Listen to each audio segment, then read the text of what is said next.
The morning sun of Kepler 442c painted the sky in shades of orange and purple.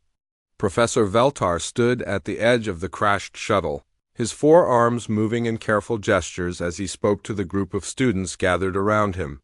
His blue skin gleamed in the alien sunlight, and his large eyes reflected the serious nature of what he was about to say. "Students, welcome to your final examination," Professor Veltar said, his voice carrying across the rocky ground. "You have studied for 3 years at the Galactic Engineering Academy. You have learned theory, mathematics, and design principles from the best minds in the galaxy. Today, you will put all of that knowledge to the test." Hen Wu stood quietly at the back of the group, his dark hair moving slightly in the warm breeze. He was shorter than most of the other students, but his eyes were alert and focused. Next to him, So-min shifted nervously, her hands clasped behind her back. She had been studying with Hyun Woo for 2 years, and she knew he was thinking carefully about everything the professor was saying. The other students were more obvious in their reactions. Crix, whose crystal-like skin reflected the sunlight in rainbow patterns, was already taking notes on his electronic pad. His species, the Vortanians, were known throughout the galaxy for their mathematical abilities. Thorn, whose blue-green skin was still wet from the portable water tank he carried, was studying the landscape with the careful eye of someone who understood water and wind. The Murdi were natural fluid dynamics experts, and Thorn had won several Academy Awards for his work with atmospheric calculations. Zyla buzzed softly, her insect-like wings creating a low humming sound. Her large compound eyes were already examining the wreckage of the shuttle, no doubt cataloging every piece of metal and wire that might be useful. The Hivekin were master builders, and their structures were famous across the galaxy for their incredible strength and beauty. Professor Veltar pointed with one of his arms toward the horizon. "Your challenge lies there," he said. The students turned to look, and several of them made sounds of surprise or concern. About a kilometer away, the ground simply ended. A massive ravine cut across the landscape like a wound in the planet's surface. Even from this distance, they could see how wide it was, and the reddish rocks that lined its edges told them why it was called the Crimson Ravine. "The ravine is 200 meters across," Professor Veltar continued. "It is 300 meters deep. The winds that blow through it are acidic and will corrode most metals within hours.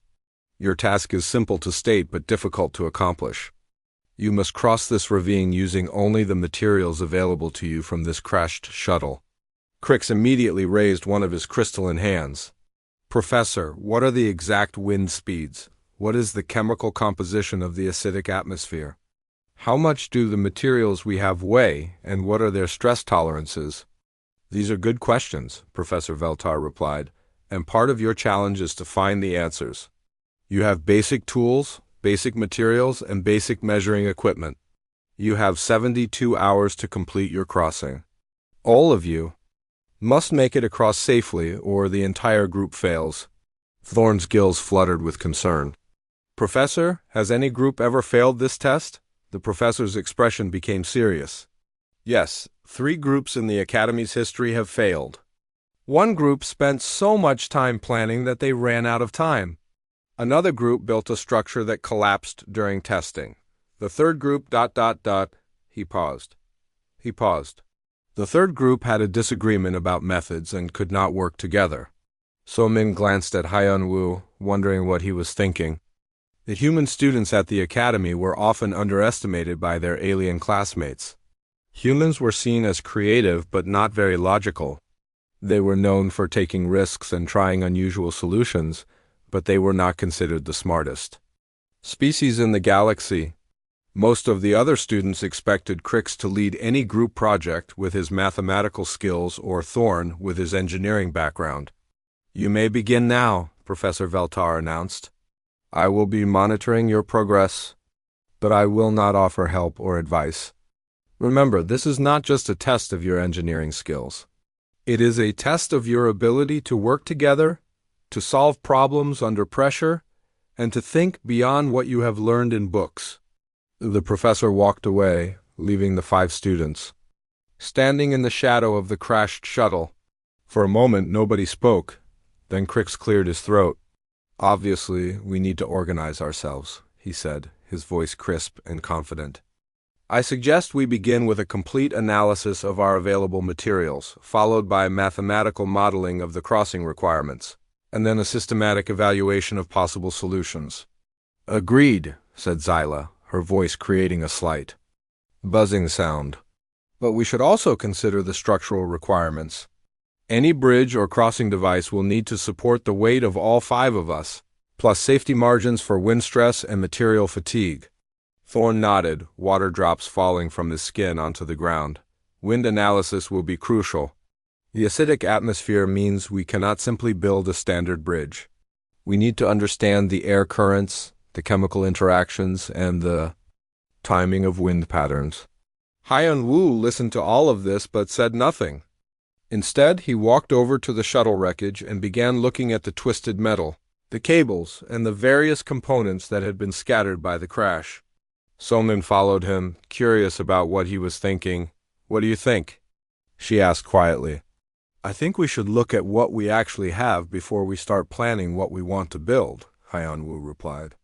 He picked up a piece of cable and tested its flexibility. "This is good quality, probably strong enough to hold a lot of weight." The other 3 students were already deep in discussion about mathematical formulas and engineering principles. Crix had pulled out his calculating device and was entering numbers. Thorn was explaining the basics of fluid dynamics as they applied to atmospheric conditions. Zyla was sketching structural diagrams in the sand with one of her sharp legs. Hyun-Woo continued examining materials. He found metal beams that were bent but still strong. He discovered fabric from the shuttle seats that was tough and flexible. He located tools that were basic but functional. Most importantly, he found himself thinking not about theories and calculations, but about how things actually worked. Somin watched him work and began to understand what he was doing. While the others were trying to solve the problem in their heads, Hyun-Woo was trying to solve it with his hands. He was feeling the weight of materials, testing their strength and imagining how they might fit together. "Should we join the discussion?"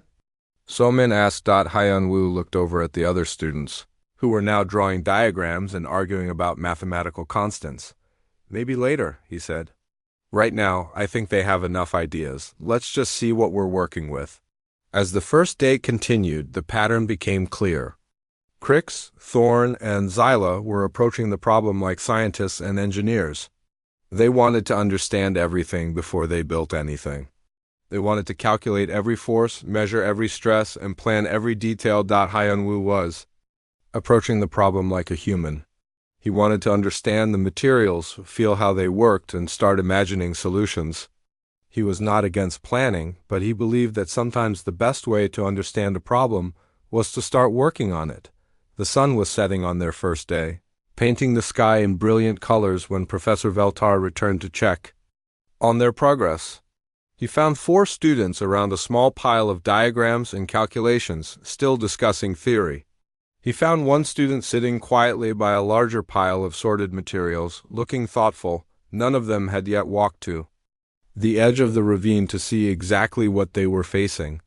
Tomorrow, that would change. The second day began with everyone walking to the edge of the Crimson Ravine. Standing at the rocky cliff, looking across the vast empty space to the other side, made the challenge feel much more real. The wind that rose from the depths carried a sharp, bitter smell that made their eyes water. When Crix dropped a small piece of metal to test the acid effects, they watched it disappear into the red-tinted shadows below. 200 meters, Thorn said, his gills working harder in the thin air near the cliff edge. That is much farther than it looked from the shuttle. Zilla's compound eyes studied the far cliff face. The rock structure appears stable on both sides. Good anchor points should be possible. Crix was already making measurements with a basic range-finding device. Wind speed varies between 15 and 40 kilometers per hour. Chemical analysis shows sulfuric acid concentrations that will dissolve most metals in 6 to 8 hours. Han Wu stood quietly, watching how the wind moved, listening to the sounds it made as it flowed through the ravine. He noticed that the wind was not constant. Sometimes it blew hard, sometimes it was almost calm. Sometimes it came from the left, sometimes from the right. He wondered if there was a pattern. So Min stood beside him, also watching and listening. "What are you thinking?" she asked. "I'm thinking about time," Haiyan-Wu said. "We have 3 days.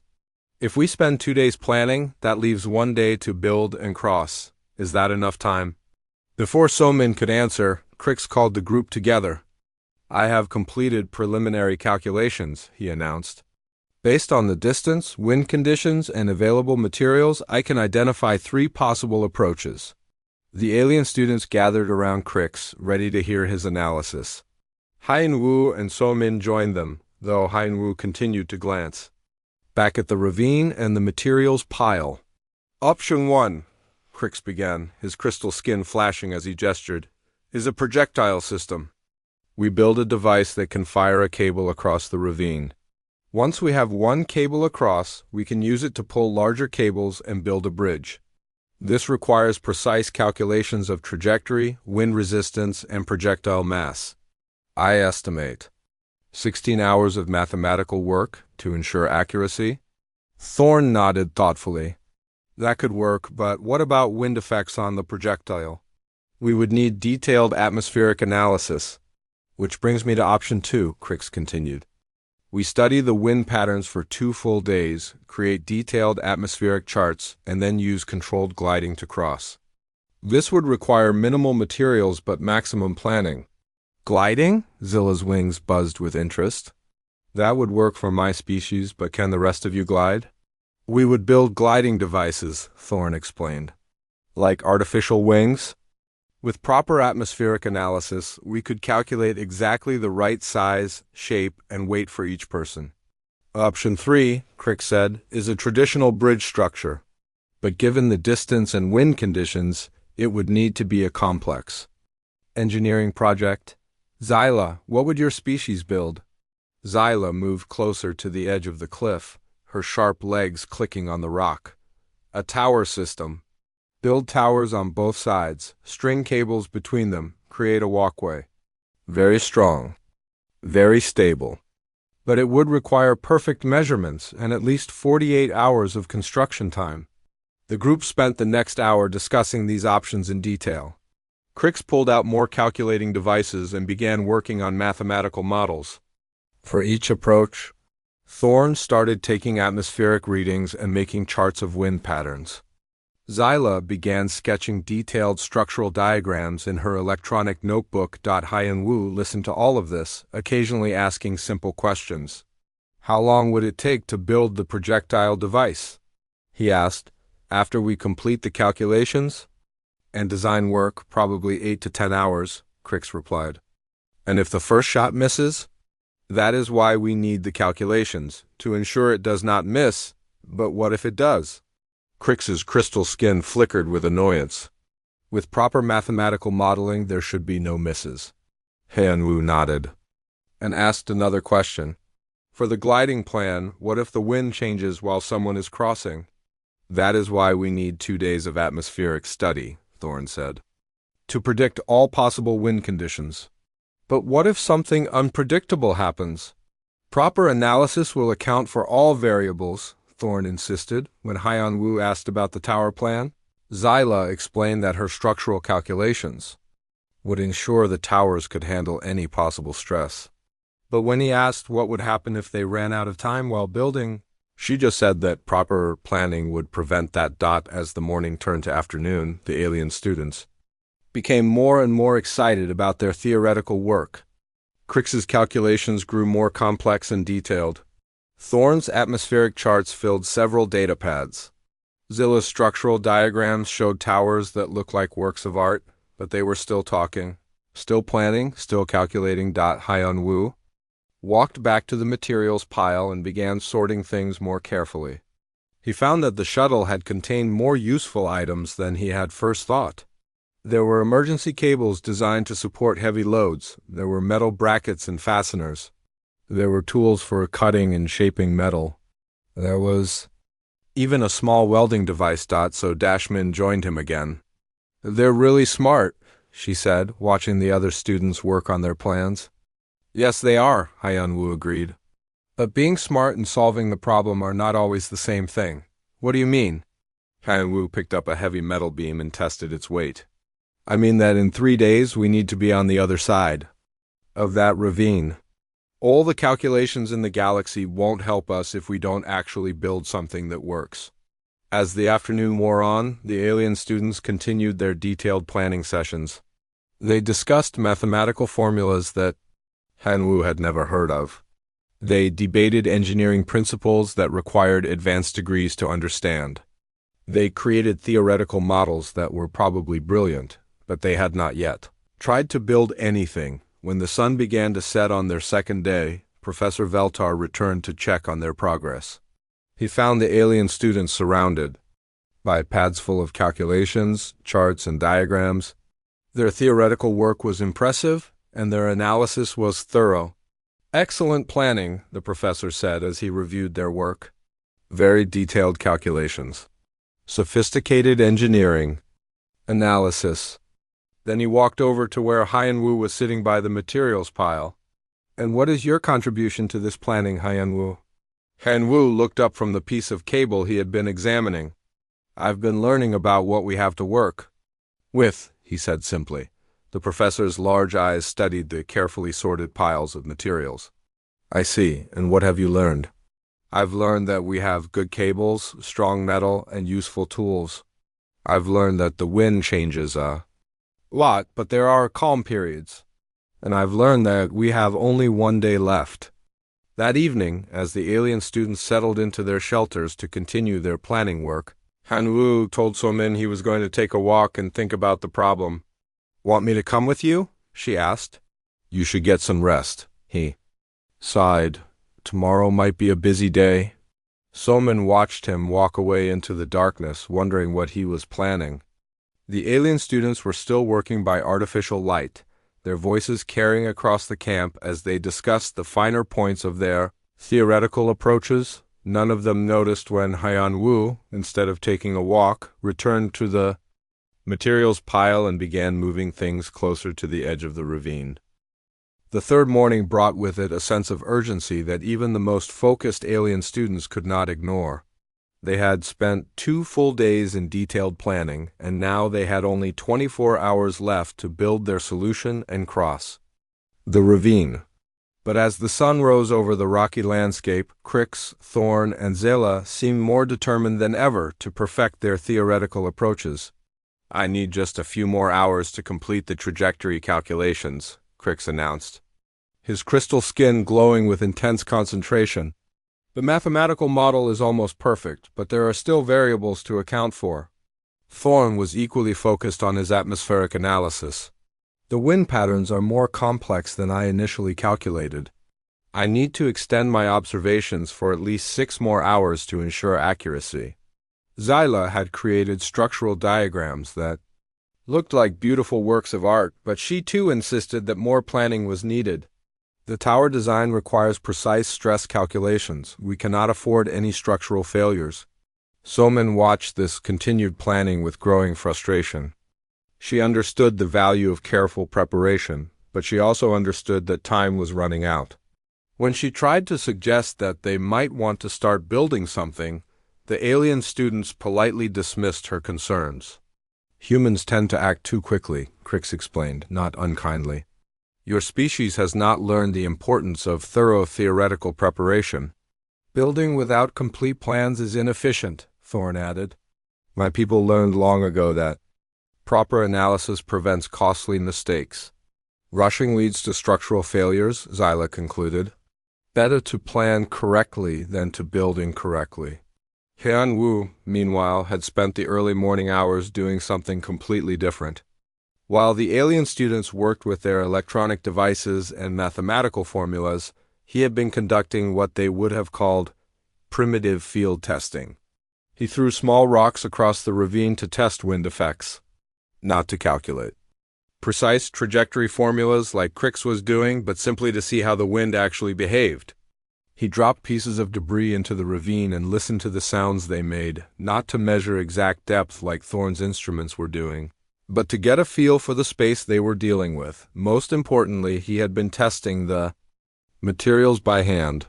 He bent metal pieces to understand their flexibility. He tied knots and cables and tested their grip. He examined the welding device and practiced making small joints between metal pieces. The alien students observed these activities with what could only be described as academic disdain. "Look at him," Crick said quietly to Thorn and Zyla. "He is trying to solve an engineering problem by touching things and throwing rocks. How can any species advance with such primitive methods?"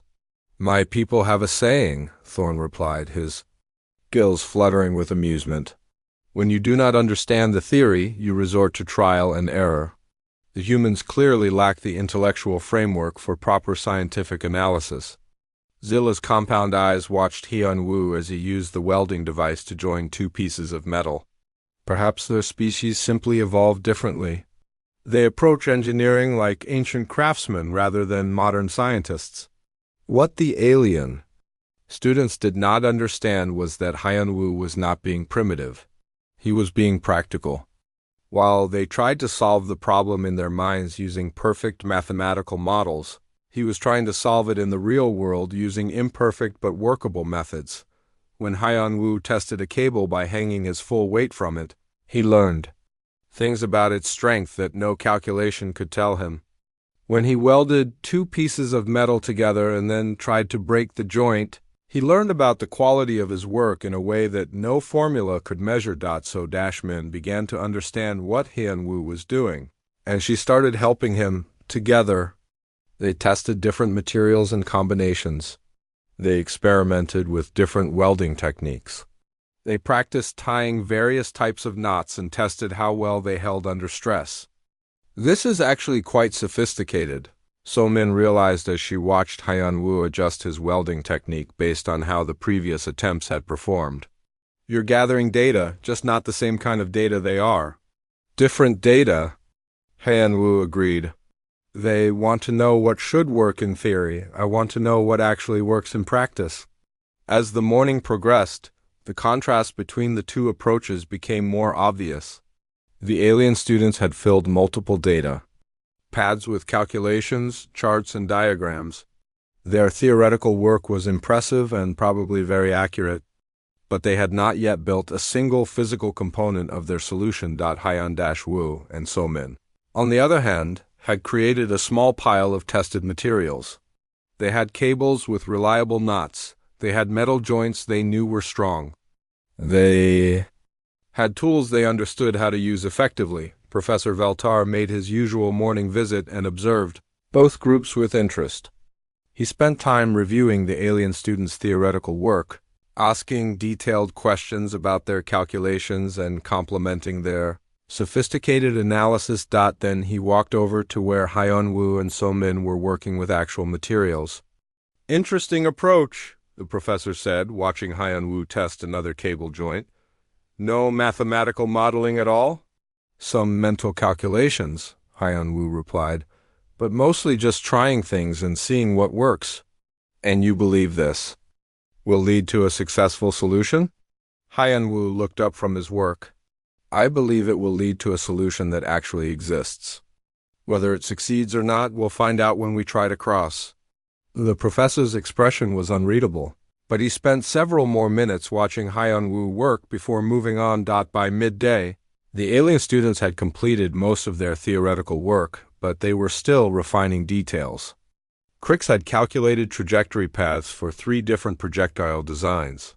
Thorn had created atmospheric models that could predict wind conditions for the next 12 hours.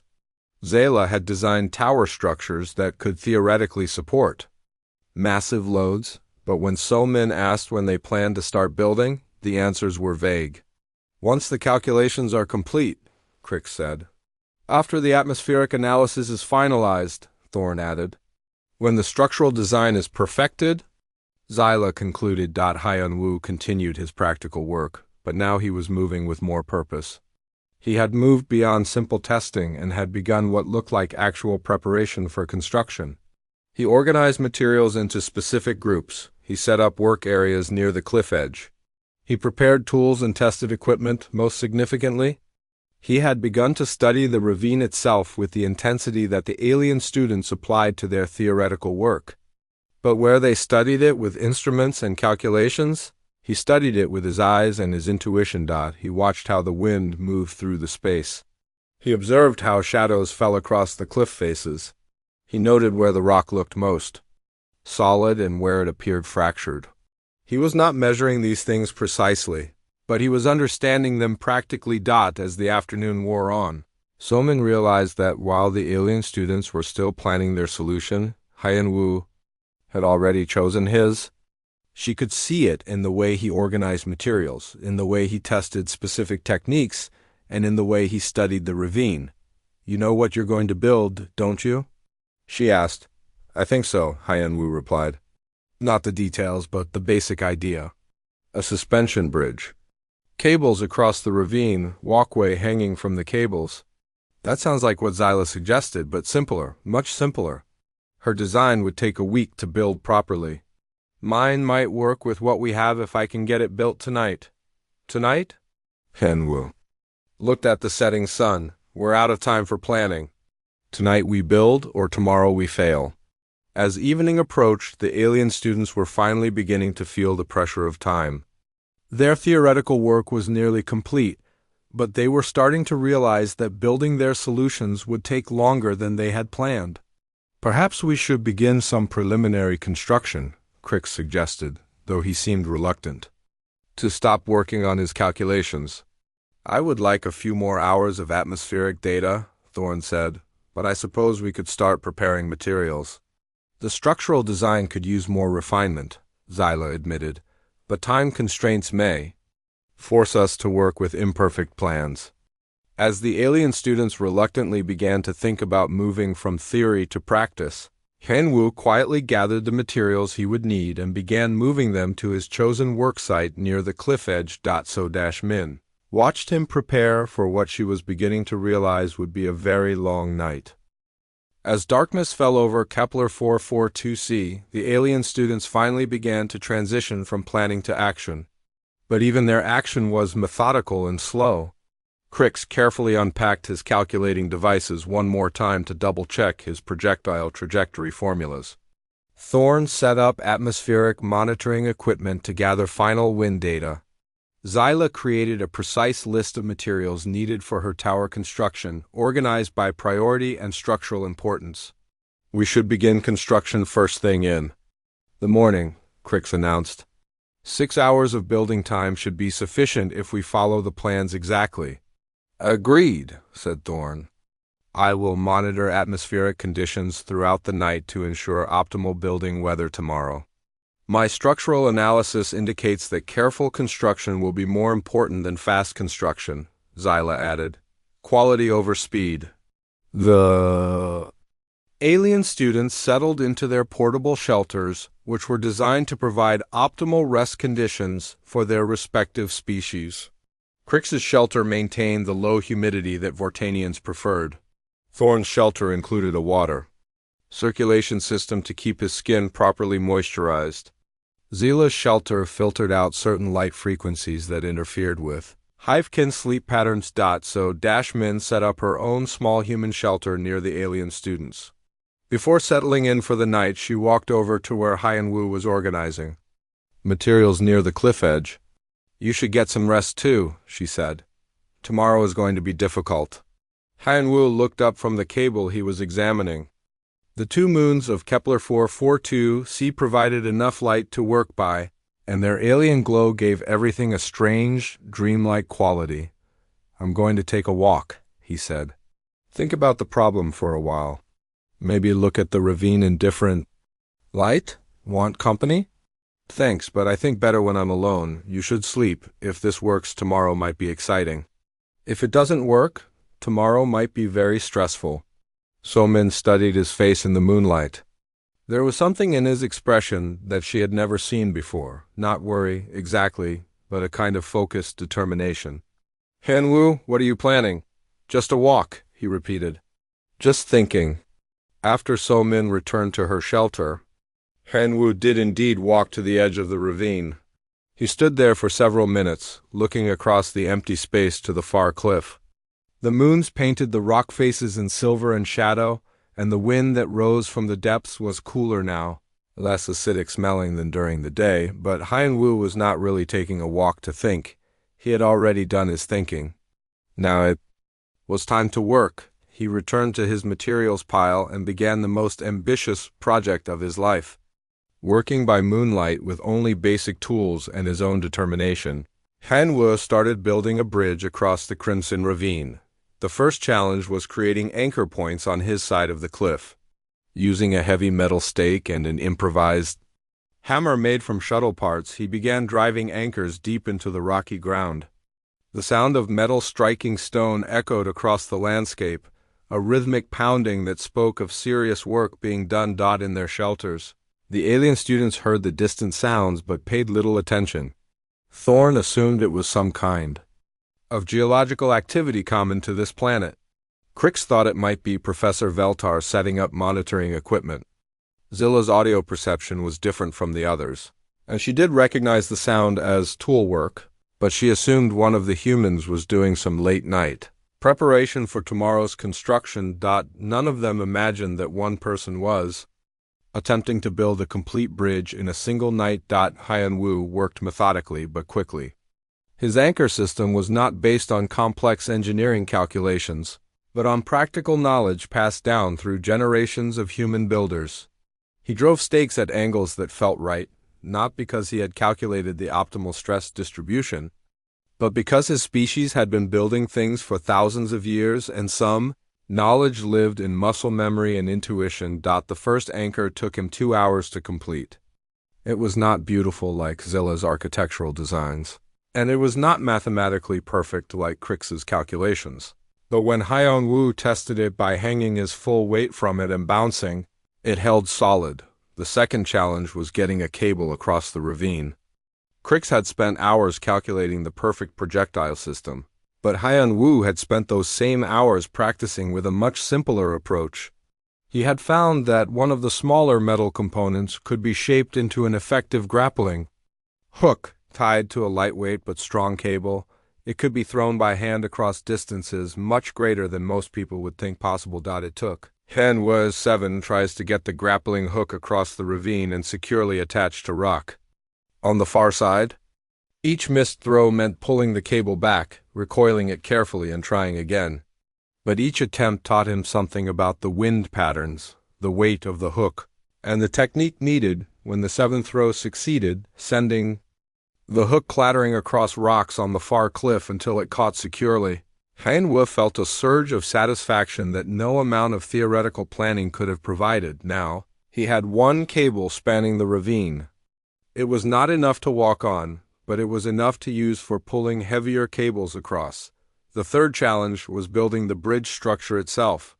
Using the single spanning cable as a guide, Hyan-Woo began the careful process of pulling across the heavier cables that would actually support the bridge.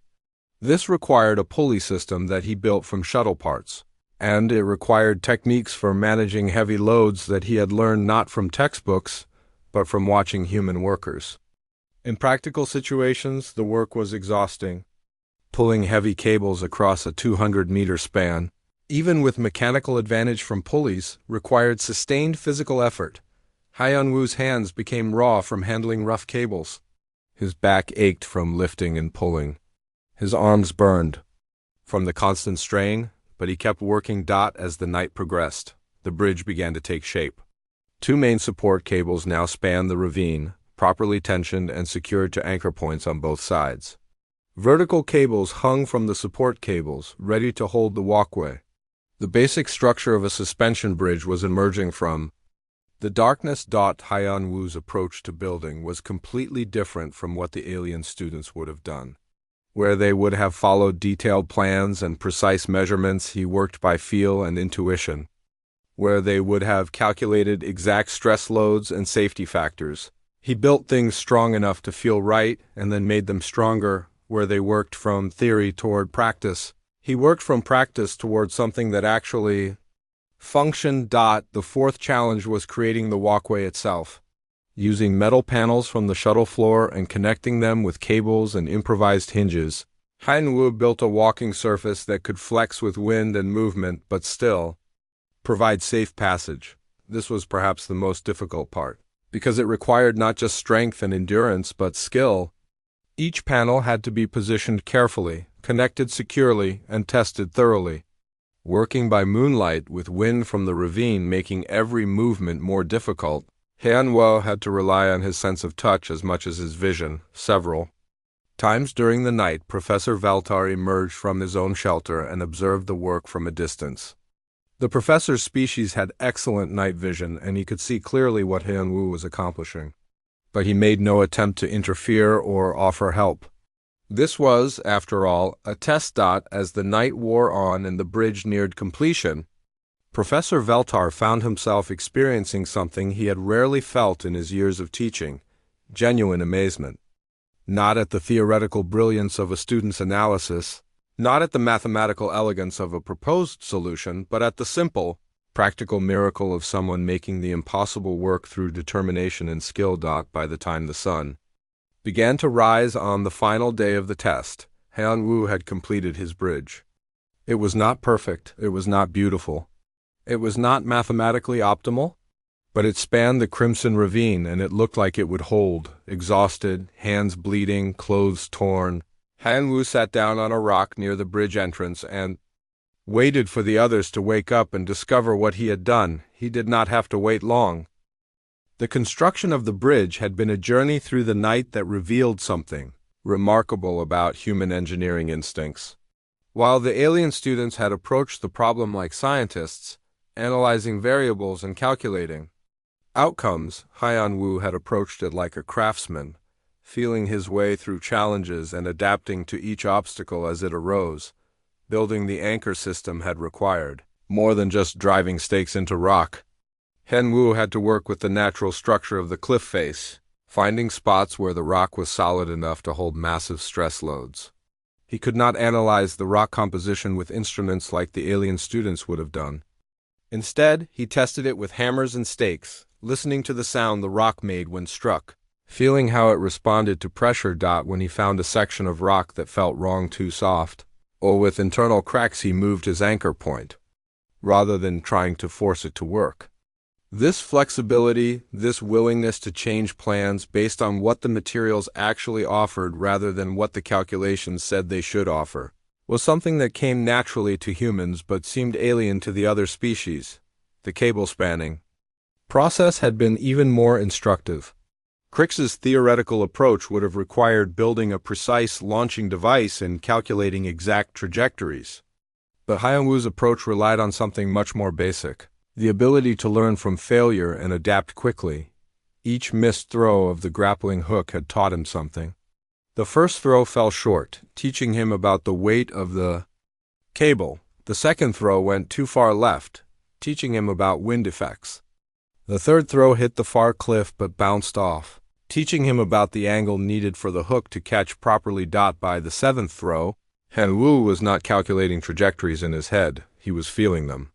His body had learned the weight, the wind, and the technique needed. This kind of learning, physical, intuitive, adaptive, was something humans excelled at, but other species often dismissed as primitive. The pulley system he built for hauling the heavy support cables across the ravine was a masterpiece of practical engineering. Using metal wheels from the shuttle's landing gear, cables from the emergency systems, and brackets he had fabricated with the welding tool, Wu created a mechanical advantage system that multiplied his strength several times over. But the remarkable thing was not just that the system worked. It was how he had designed it without blueprints or calculations. He had visualized the forces involved, imagined how the cables would move, and built a system that felt right. When he tested it with small loads, he could sense immediately whether the forces were flowing correctly or whether adjustments were needed. The tensioning of the main support cables had been perhaps the most critical part of the entire project. Too loose, and the bridge would sag dangerously or oscillate in the wind. Too tight, and the cables might snap under load or pull the anchor points out of the rock. Wu had no instruments for measuring cable tension precisely. Instead, he relied on a combination of visual observation and physical testing. He studied how the cables hung, how they responded to wind, and how they felt when he applied test loads.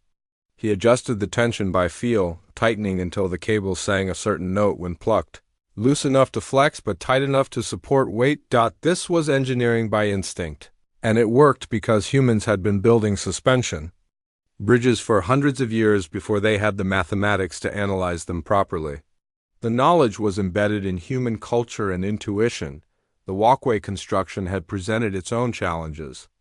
Each metal panel had to be connected securely to the vertical cables, but the connections also had to allow for flexibility. A rigid walkway would fight the natural movement of the bridge and eventually break.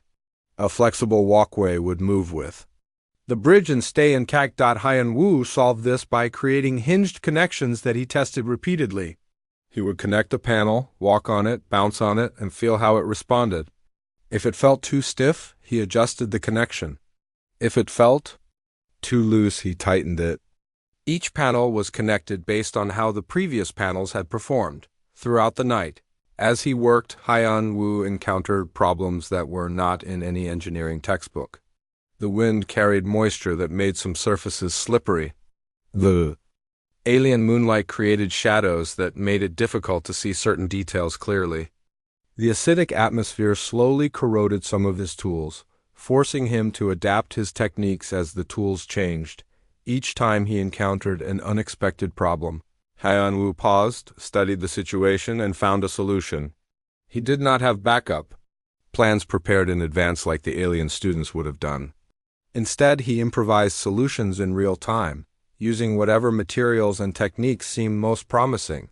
When his primary welding tool began to malfunction due to atmospheric corrosion, he switched to mechanical connections using bolts and brackets. When a cable connection point proved weaker than expected, he reinforced it with additional cables run at different angles. When wind effects proved stronger than anticipated, he added stabilizing lines to reduce oscillation. This constant adaptation, this ability to solve problems that had never been anticipated, was something that humans had developed through thousands of years of building in unpredictable conditions. Other species, with their more controlled environments and predictable challenges, had developed differently. They had learned to plan extensively and execute precisely, but they had less experience with improvisation and adaptation. The final hours of construction had been the most difficult. As Haiyan Wu's energy began to fade and his hands became raw from handling rough cables, every task became more challenging. But this was also when his human stubbornness became most valuable. Where other species might have stopped to rest and resume work later, Haiyan Wu pushed through exhaustion to complete the project. This persistence, this refusal to stop when the task was difficult or uncomfortable, was another distinctly human trait. Humans had evolved to pursue goals even when the immediate costs were high, because they understood instinctively that some objectives required sustained effort, regardless of short-term difficulty. As dawn approached and the bridge neared completion, Haiyan Wu performed a series of tests that revealed his practical engineering philosophy. Rather than calculating the theoretical load capacity of his bridge, he tested it with actual loads. He walked across it himself, feeling how it responded to his weight. He bounced on it to test its resilience. He hung additional weight from various points to see how the load was distributed. Each test taught him something about his bridge that no calculation could have revealed. He learned that it was stronger in some places than others. He learned that it had a natural frequency of oscillation that had to be considered when crossing. He learned that it responded differently to steady loads versus dynamic loads. Most importantly, he learned that his bridge worked. Not perfectly, not optimally, but reliably. It would get 5 students across the Crimson Ravine safely, which was exactly what they needed it to do. As the sun rose over Kepler 442c, painting the sky in brilliant colors, Haiyan Wu sat near his completed bridge and reflected on what he had accomplished. He had not built the strongest possible bridge, or the lightest, or the most efficient. He had built a bridge that worked with the materials available, in the time available, under the conditions that actually existed. That, he realized, was perhaps the most human approach to engineering imaginable, not to build the perfect solution, But to build the solution that actually solved the problem at hand, the bridge stretched across the ravine like a silver thread in the morning light, ready to surprise his classmates and change their understanding of what engineering could be. The first to emerge from the shelters was Thorn, whose internal biological clock was synchronized to dawn cycles regardless of which planet he was on. His blue-green skin was still glistening with moisture from his shelter's humidity system, and his gills were working steadily in the thin morning air. He stepped outside expecting to see the familiar landscape of their campsite, with the materials piled nearby and the empty ravine stretching endlessly beyond. Instead, he stopped dead. In his tracks, spanning the crimson ravine, gleaming in the early morning sunlight of Kepler 442c, was a suspension bridge. Not a theoretical bridge from someone's planning documents. Not a partially completed framework, but an actual, functional bridge that looked ready to use. Thorn's gills fluttered rapidly, a sign of extreme surprise in his species.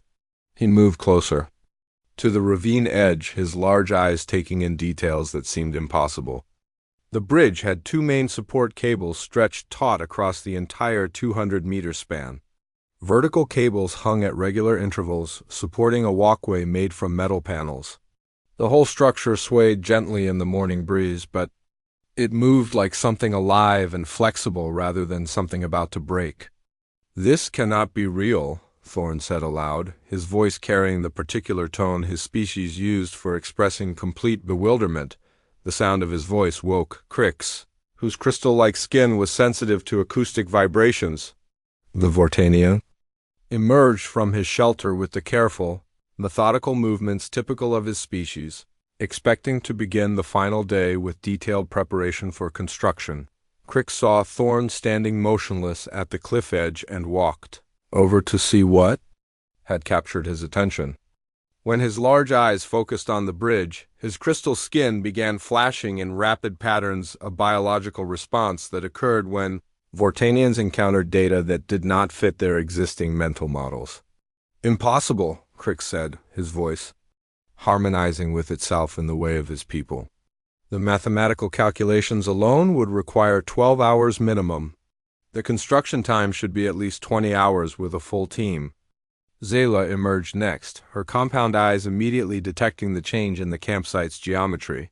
Her species was naturally sensitive to structural alterations in their environment, so she noticed the bridge before she even looked directly at it. Her wings began buzzing loudly, a sound that indicated high levels of cognitive stress. "The structural complexity," Zayla said, moving quickly to the cliff edge on her sharp legs, "should require detailed engineering analysis. This type of suspension bridge demands precise calculations for load distribution, wind resistance, and harmonic dampening." Somin was the last to wake, roused by the increasingly loud conversation outside her shelter. She emerged to find 3 alien students standing at the ravine edge, all of them staring at something with expressions of complete confusion. When she looked where they were looking, she understood their shock, but she also felt a surge of pride and admiration. Haiyan Wu had done it. He had actually built a bridge across the Crimson Ravine in a single night.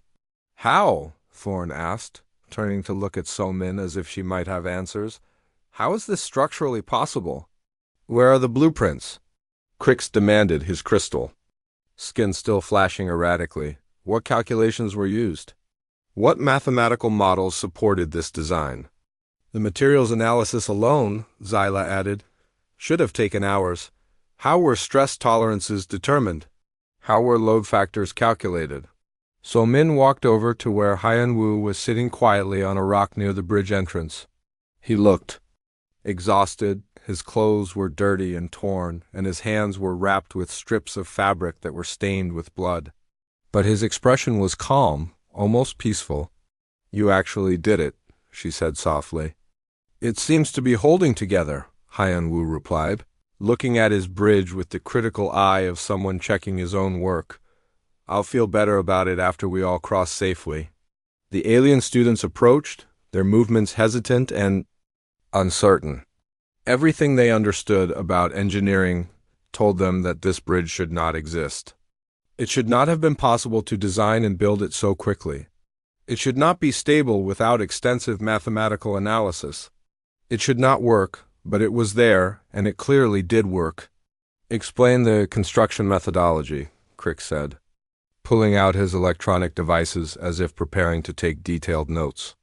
What calculations did you use for cable tension? How did you determine anchor point stress loads? I didn't use calculations, Hyun-woo said simply. I made it strong enough to feel safe, and then I made it stronger. Crick's crystal skin stopped, flashing, and went completely transparent, a sign of total incomprehension. That is not a methodology.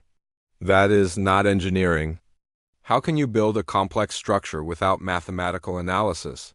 How did you determine optimal cable spacing? Thorne asked, his scientific mind struggling to understand what he was seeing. What atmospheric modeling supported your wind? Resistance design? I watched how the wind moved and built something that felt like it would work with the wind instead of fighting it. Hyun-woo replied. Thorne's gills stopped moving entirely for a moment, the aquatic equivalent of holding his breath in shock. That is not atmospheric engineering, that is intuition. What structural analysis supported your walkway design?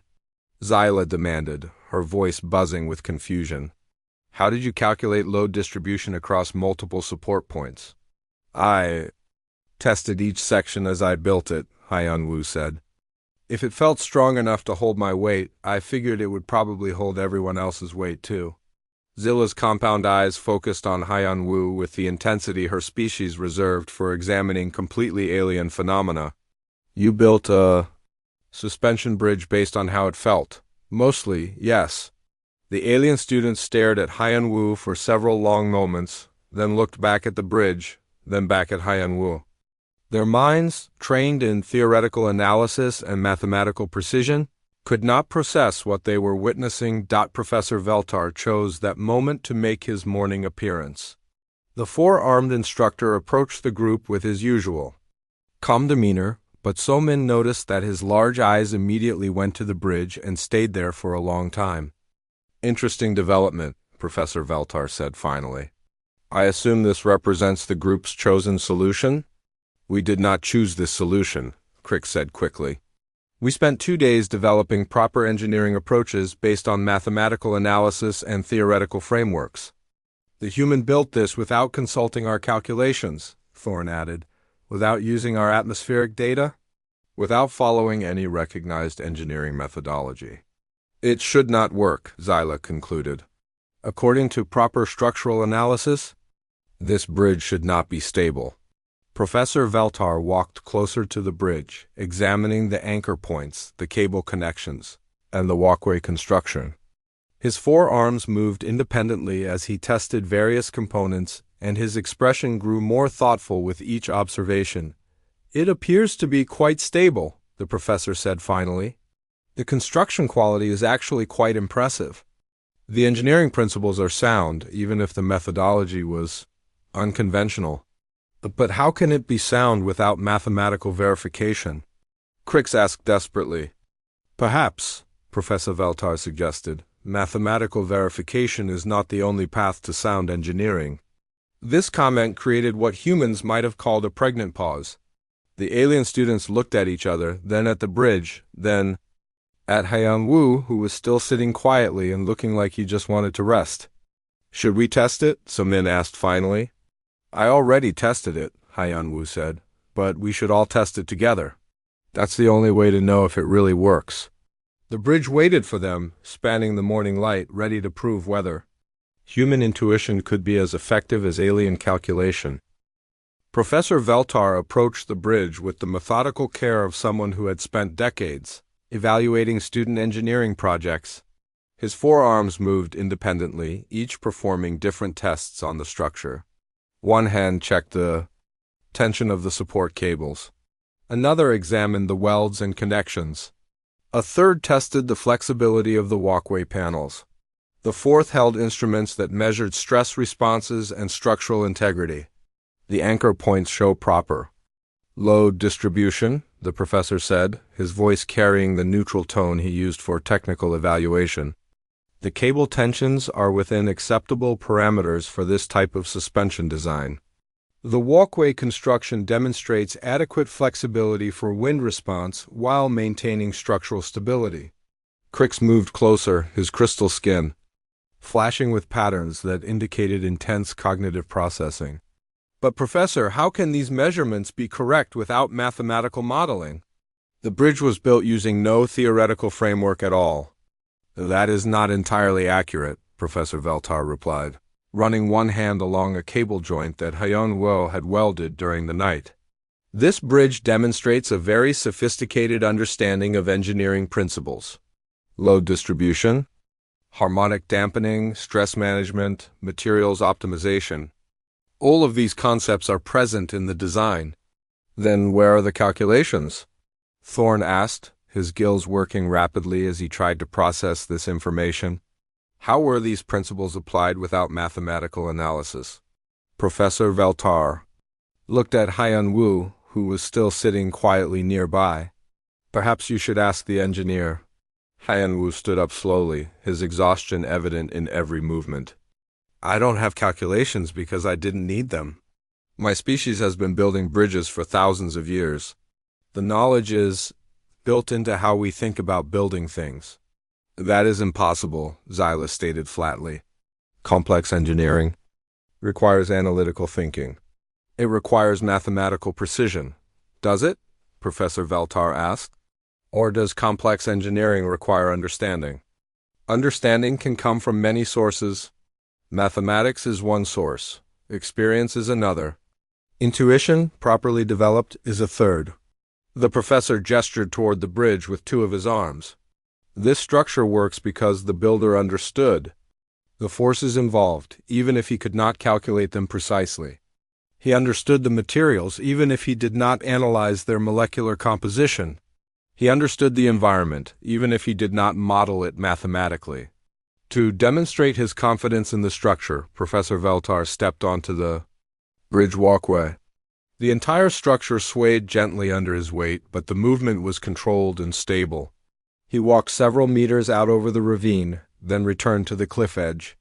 The bridge is safe for crossing, he announced. Who would like to go first? The alien students looked at each other uncertainly. Despite the professor's approval, they were still struggling to accept that something built without proper theoretical analysis could actually work. So Min stepped forward. I'll go first, she said. As another human, she had more confidence in Hyun Woo's practical approach to engineering. As So-min walked out onto the bridge, something remarkable happened. The structure responded to her presence in ways that revealed its sophisticated design. The walkway flexed under her feet, absorbing the impact of her steps and distributing her weight across multiple support points. The vertical cables adjusted to changing loads as she moved. The main support cables vibrated in harmony, creating a stabilizing resonance that dampened oscillations. This is extraordinary, Thorne said, watching the bridge's response with his expert understanding of fluid dynamics. The structure is not fighting natural forces, it is working with them. The wind that should destabilize the bridge is actually helping to keep it stable. Crix was taking rapid measurements with his instruments, and his crystal skin was now flashing in patterns of amazement rather than confusion. The harmonic frequencies are perfectly tuned. The bridge is using resonance to absorb stress rather than accumulate it. How did you calculate these frequencies without mathematical analysis? I didn't calculate them, Hyun Woo said. I listened to how the cables sounded when I tightened them. When they sounded right, I stopped tightening. You tuned a suspension. Bridge by ear? Xyla asked, her compound eyes focusing on Hyun Woo with something approaching awe. Sort of. I've heard guitars being tuned. Tightening a cable is similar. You can hear when the tension is right. So Min reached the far side of the ravine safely and called back across the span. It's stable. The walkway feels secure, and the movement is actually quite comfortable. Professor Veltar nodded approvingly. Who will cross next? Thorne volunteered, his scientific curiosity overcoming his reservations. As he crossed, he paid careful attention to how the bridge responded to his different physiology.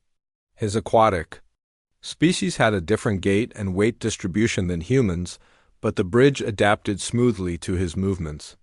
"The flexibility is remarkable," he called back as he crossed.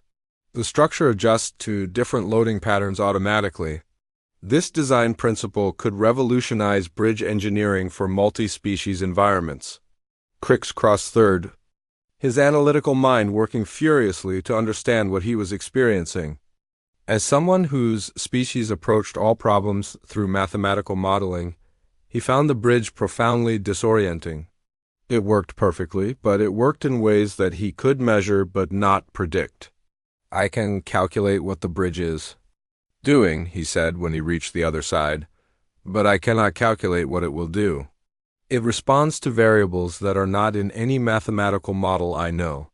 Zyla crossed fourth, her structural engineering background giving her a deep appreciation for what Haiyan-Wu had accomplished. As she moved across the walkway, she could feel the sophisticated interplay of forces that kept the bridge stable. "This is not primitive construction," she announced. "This is advanced engineering disguised as simple building. The structural principles are more sophisticated than my tower design, even though the execution appears much simpler."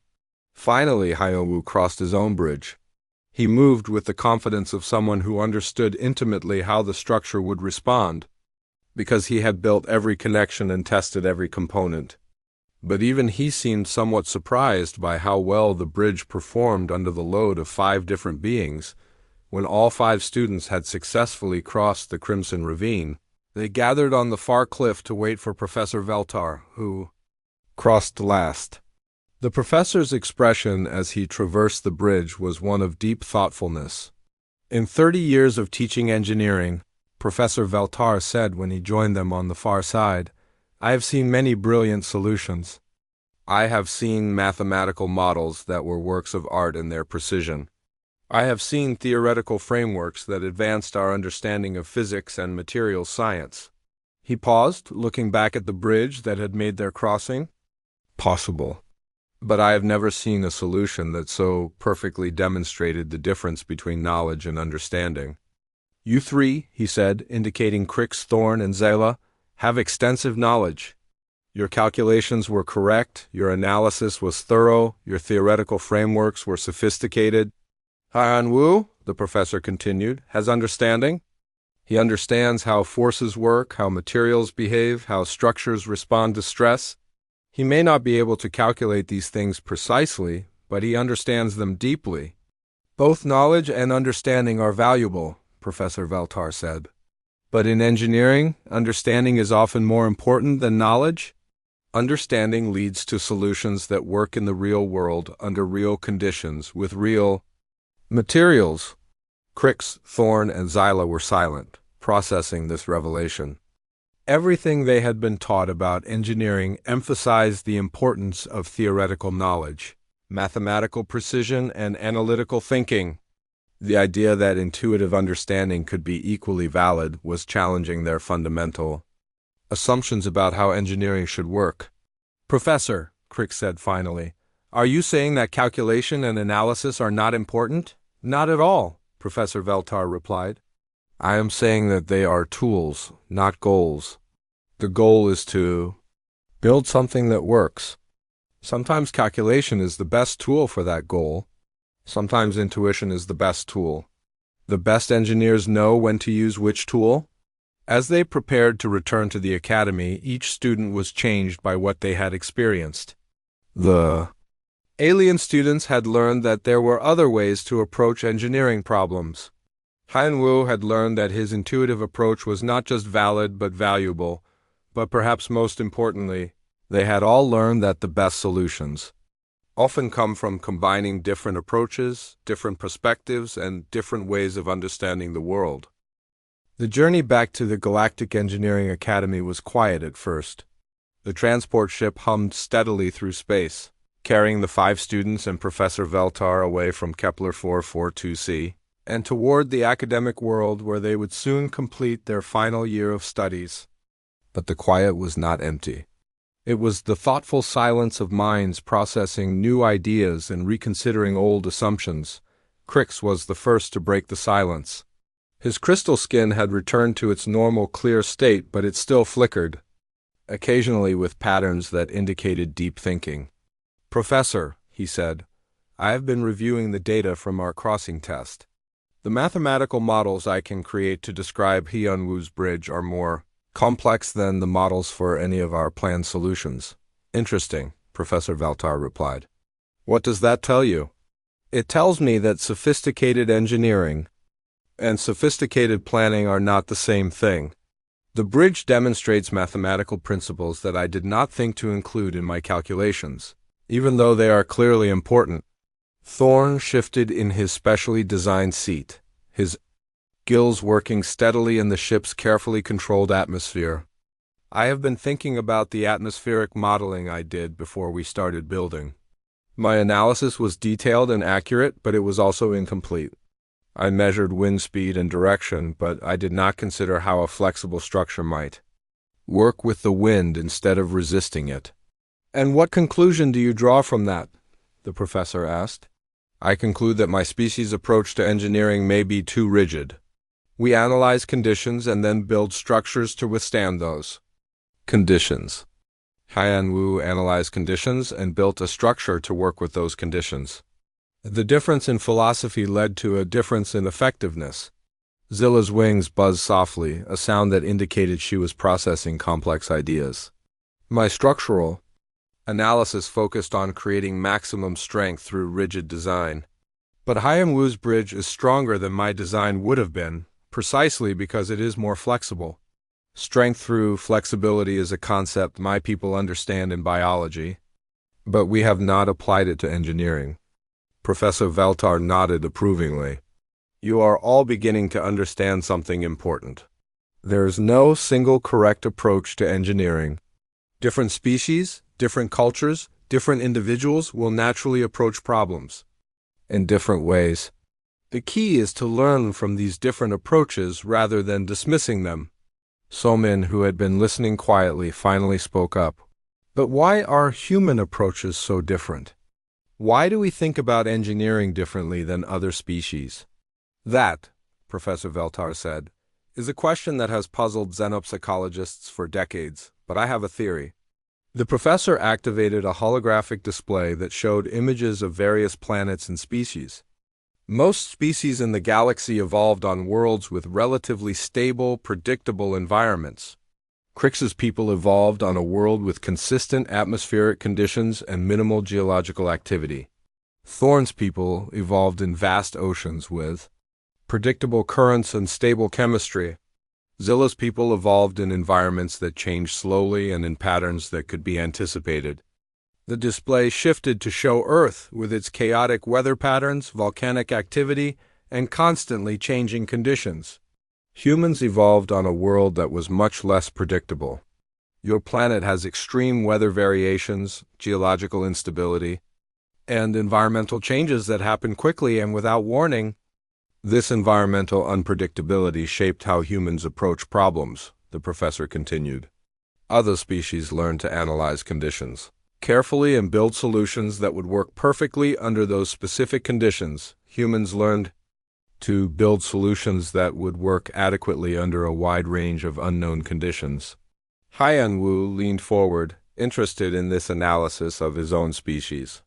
"So we learned to be more flexible because our world was more chaotic?" "Exactly. And that flexibility became embedded in human culture and thinking. When humans build something, they instinctively make it adaptable because they expect conditions to change. When other species build something, they instinctively make it optimal because they expect conditions to remain stable." Crix's skin flashed with understanding. "That explains why Hyunwoo's bridge works so well in variable wind conditions. He built it expecting the wind to change, so it was designed to handle change. My projectile launcher was designed for specific calculated conditions. And it explains why human engineering often appears primitive to other species," Thorn added. "You do not optimize for specific conditions because you do not expect conditions to remain specific. But that same flexibility, Zyla realized, makes human engineering more robust in real-world applications where conditions are never exactly as calculated." Professor Veltar smiled, an expression that was unusual for his normally serious demeanor. Now you understand why humans have become so valuable in galactic engineering projects, despite being one of the newer species to join the galactic community.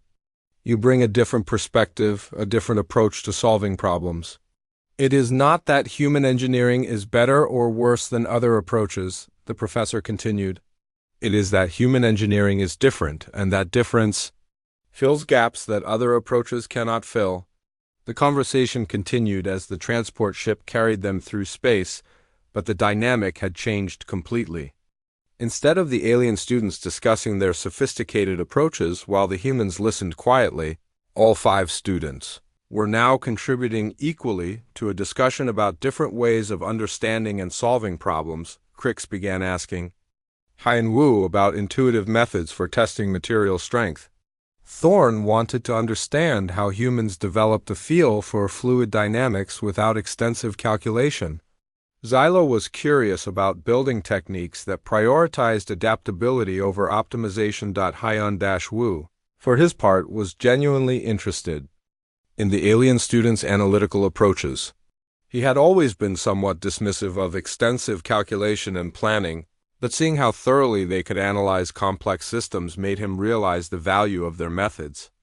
Your mathematical modeling could probably predict problems with my bridge that I would never notice, he admitted to Crix. And your atmospheric analysis could help me understand why the bridge responds to wind the way it does, he said to Thorn. And your structural engineering knowledge could help me build stronger, more efficient designs, he told Xyla. So Min watched this exchange with growing excitement. You're talking about combining approaches, she said. Using human intuition and alien analysis together? Exactly, Professor Veltar said. The future of galactic engineering lies not in choosing between different approaches, but in learning to combine them effectively. As the transport ship approached the academy, Professor Veltar made an announcement that surprised all of the students. I am recommending that this group be allowed to continue working together on advanced projects. Your combination of analytical precision and intuitive understanding could lead to engineering breakthroughs that neither approach could achieve alone. But Professor, Crix said, our approaches are fundamentally different.